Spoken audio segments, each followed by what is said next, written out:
თურქეთი ცდილობს აღადგინოს თავისი იმპერიული დიდება.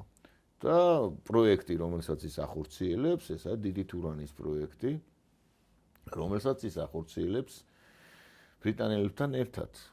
ანუ ბრიტანელები ერთგვარ, ესე იგი, მათ ხო ახასიათებს, ესე იგი, ქსელური სახელმწიფო, მისი ინსტრუმენტი არის, თავარი ინსტრუმენტი არის intelligence service, ანუ და ხო MI6, ანუ Mi-6, რომელთაც გავიხსენოთ, რომ ბრიტანეთი იყო დედამიწაზე არსებული ყველაზე დიდი იმპერია.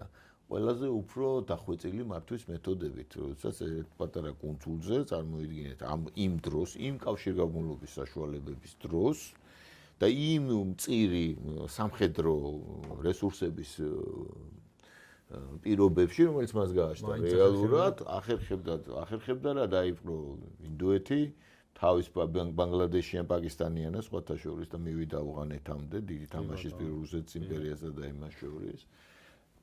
აიღეს პეკინი და ოპიუმებს აწარმოებდა. შესწირეს ნახევარი ჩინეთი. დიახ, და წაჰგლიჯა ჩინეთის, ესე იგი, მისი პროვინციები, ხო?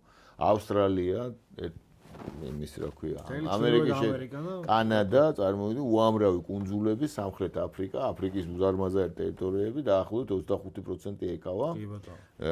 წარმოვიდგინე დედამიწის და მართავდა რა. პრაქტიკულად ფრანგებთან ერთად გაიყო ეს რა, აფრიკა რა. ხო, ფრანგებთან ერთად კი გაიყო, მაგრამ ფრანგები ამ შემთხვევაში ასრულებდნენ უფრო underdog-ის იყო რა, ისინი მართავდნენ რა. ცოტა მეცმოვეს. ხო, ასევე პროცესებს, იმიტომ თვითონ ელემენტარულად რესურსები არ ყოფნიდა, ხო, და ის საოცარი ამავე დროს შიდა მოწესრიგებულობის, შიდა დაუშვათ ეს მასკულინური ქრისტიანობა, დაუშვათ ეს საჯარო სკოლები, აი ეს შიდა ელიტური მოწესრიგებული, კავშირები ბრიტანული, ცნობილი ასახული ლიტერატურაში, ფილმებში, ხო?